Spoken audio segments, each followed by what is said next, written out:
The dictionary definition of bedlam, a noun, is a place, scene, or state of uproar and confusion. That makes it a weird nickname for a football rivalry whose long-term history has often been as one-sided as it gets. Oklahoma and Oklahoma State have played 111 times since 1904, and the Sooners are 86-7-18. There are record-keeping discrepancies about the scores in the series' early years, but since 1914, Sports Reference counts the average margin as 28-13, Sooners. Bedlam seems a better descriptor for a rivalry that's less predictable, maybe in Oklahoma, Texas, a USC-UCLA, or a Florida, Georgia. But OU-OSU? The label isn't just for football. It's applied to every sport the two schools play against each other, which is just about all of them. But still, what gives? We don't know why the series is called Bedlam. In 2005, the Oklahoman's John Rode wrote about the origin of the name. He couldn't peg when it started, who did it, or even in which sport it originated. I'm here to admit I have no idea who begat Bedlam or when. I'm fairly certain no one else knows for sure either, Rode wrote. The Oklahoman is the paper of record in Oklahoma.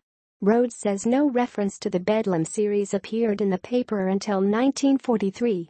Previously, an excerpt from 1917, bolded in part by me. So surprised were students, faculty members and citizens when they first heard the 9-0 victory story from Oklahoma City that confirmation was necessary. Then Bedlam broke loose. 9 long shrieks of the college power plant whistle told the score. Guns were fired. The antique, dust-covered bell in Old Central Building belfry chimed for the first time in years. Literally, the town was painted white. On buildings, sidewalks, windows and other places, the score was painted. A huge figure 9 and a tiny naught. So that's at least a mention of the word, written by one person in reference to this series after a 9-0 OSU football win 100 years ago. But there's no definitive evidence that points to any one event as the moment the label stuck. Rode asked the school's longtime sports information director, Pat Quinn, and he didn't know either. I can't say for the life of me when the term started, Quinn said. But the only people I hear say it now are car dealers, or credit card holders, or whatever it is they're selling.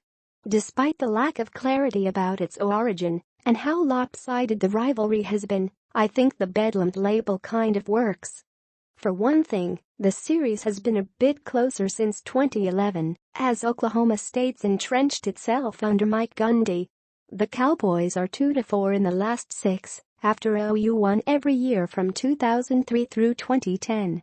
OSU's 2014 win was pretty Bedlam-like, a 38-35 final, and so were Oklahoma wins in 2010, 47-41, and 2012, 51-48.